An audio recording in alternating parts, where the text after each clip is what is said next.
Bismillahirrahmanirrahim. Assalamualaikum warahmatullahi wabarakatuh. Perkenalkan, nama saya Mas Ridin dengan NIM 21650021. Kelas F. Di sini saya akan menjelaskan sedikit tentang materi supply chain management. Oke, kita langsung saja. Yang pertama, latar belakang. Supply chain management atau SCM menjadi salah satu solusi terbaik untuk meningkatkan keunggulan kompetitif. Tujuan utama SCM yaitu penyerahan atau pengiriman produk secara tepat waktu, mengurangi waktu dan biaya dalam memenuhi kebutuhan, memusatkan kegiatan perencanaan dan distribusi serta pengolahan manajemen persediaan yang baik antara pemasok atau vendor dan konsumen atau buyer dalam kurung Bujaran 2005. Yang kedua, strategi supply chain. Supply chain management atau SCM melibatkan pendekatan yang cermat dan terkoordinasi untuk memastikan aliran barang dan informasi yang efisien dari pemasok hingga konsumsi akhir. Berikut beberapa strategi SCM untuk yang sering diterapkan oleh perusahaan. Yang pertama, just in time atau JIT. Yang kedua, vendor market inventory atau PMI. Yang ketiga, cross docking. Yang keempat, strategi outsourcing. Yang kelima, strategi insourcing. Yang keenam, strategi line. Yang ketujuh, strategi angle, dan masih banyak lagi.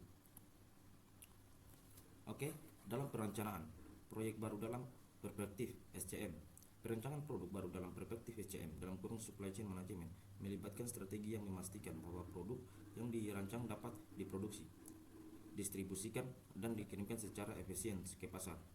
Berikut adalah langkah-langkah dan faktor yang perlu dipertimbangkan dalam perancangan produk baru dengan fokus pada SCM. Yang pertama, keterlibatan pemasok atau supplier involvement. Yang kedua, pemeliharaan material. Yang ketiga, desain untuk manufaktur. Yang keempat, ketersediaan sumber daya. Yang kelima, manajemen persediaan. Yang keenam, logistik dan distribusi. Yang ketujuh, ketersediaan teknologi. Yang kedelapan, berfokus pada keberlanjutan. Yang kesembilan, pemantauan dan analisis kinerja. Berikutnya adalah perancangan produk baru dalam perspektif SCM. Konfigurasi jaringan rantai pasok atau supply chain melibatkan desain dan pengaturan berbagai elemen dalam rangkai pasok untuk memastikan efisiensi operasional responsif terhadap permintaan pasar dan keberlanjutan. Berikut adalah beberapa yang perlu dipertimbangkan dalam merancang konfigurasi jaringan rantai pasok. Yang pertama, pemetaan rantai pasok. Yang kedua, desain rantai pasok. Yang ketiga, pemilihan pemasok. Yang keempat, struktur gudang dan distribusi. Yang kelima, pemeliharaan transportasi. Yang keenam, teknologi informasi dan sistem. Yang ketujuh, manajemen risiko. Berikutnya adalah pengelolaan permintaan dan produksi. Pengelolaan permintaan dan produksi merupakan dua aspek kritis dalam rantai pasok supply chain. Keduanya saling berkaitan dan memainkan peran penting dalam memastikan ketersediaan produk, meminimalkan biaya persediaan, dan meningkatkan kepuasan pelanggan. Yang pertama, pengelola pemerintah. A. Pemahaman pemerintah. B. Kolaborasi dengan pelanggan. C. Pertimbangan kolaborasi melalui sistem informasi beserta atau platform berbagai data. D. Manajemen kampanye dan promosi, sistem pemeringatan, ini fleksibilitas dan persediaan. Kedua, perencanaan produk atau product planning. A. Pemahaman kapasitas produk. B. Penjadwalan produksi. C. Koordinasi dengan pemasok dan distributor. D. Kontrol persediaan dan persediaan darurat. Yang berikutnya adalah pengolahan kesediaan pada supply chain. Pengolahan persediaan dalam rantai pasok supply chain merupakan aspek kunci untuk menjaga kelancaran operasional, meningkatkan efisiensi, dan meminimalkan biaya. Berikut adalah beberapa strategi dan praktis penting dalam pengolahan persediaan pada rantai pasok. Yang pertama, sistem informasi terintegrasi. Kedua, perencanaan persediaan. Ketiga, klarifikasi ABC. Keempat, model persediaan. Yang kelima, teknologi otomatis. Yang keenam, kerjasama dengan pemasok. Yang ketujuh, ketersediaan darurat dan ketersediaan alternatif. Kedelapan, analisis siklus hidup produk. 9, pengukuran kinerja persediaan. 10, perbaikan keberlanjutan. Oke, berikutnya manajemen pengadaan. Manajemen pengadaan atau prosedur manajemen adalah proses perencanaan, pengadaan, pengelola, dan kontrol sumber daya dan layanan yang diperlukan untuk memenuhi kebutuhan suatu organisasi. Berikut adalah beberapa aspek penting dalam manajemen pengadaan. Yang pertama, perencanaan pengadaan. Yang kedua, seleksi dan evaluasi pemasok. Yang ketiga, proses tender.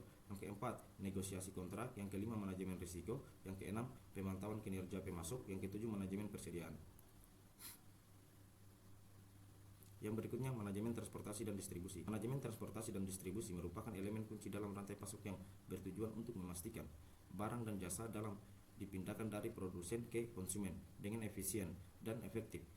Berikut adalah beberapa aspek penting dari manajemen transportasi dan distribusi. Yang pertama yaitu rencana transportasi, yang kedua optimasi rute, yang ketiga kendali persediaan dan persediaan darurat, yang keempat pemilihan mode transportasi, yang kelima manajemen pusat distribusi, yang keenam teknologi informasi dan pelacakan, ketujuh kerjasama dengan pemasok dan penerima, yang kedelapan manajemen beban kerja dan kapasitas, yang kesembilan pengelolaan risiko, yang kesepuluh evaluasi kerja dan perbaikan kelanjutan, 11 pertimbangan berkelanjutan. Berikutnya distorsi informasi dan bluffing effect. Distorsi informasi dan bluffing effect, efek cambuk, adalah dua fenomena yang berkaitan dengan rantai pasok supply chain dalam suatu bisnis atau industri. Keduanya dapat memiliki dampak negatif pada efisiensi dan kinerja keseluruhan rantai pasok. Yang pertama distorsi informasi. Distorsi informasi terjadi ketika informasi tentang permintaan produk tidak dapat atau tidak akurat saat dikomunikasikan melalui berbagai tingkat rantai pasokan. Yang kedua, bluffing effect. Bluffing effect adalah fenomena di mana fluktuasi kecil dan permintaan pelanggan dapat diperbesar saat bergerak ke atas rantai pemasok. Yang berikutnya, pengukuran kinerja supply chain. Pengukuran kinerja supply chain adalah proses penilaian dan pemantauan sejauh mana rantai pasok atau supply chain sudah organisasi berhasil mencapai tujuannya. Berikut adalah beberapa pengukuran kinerja yang umum digunakan dalam supply chain.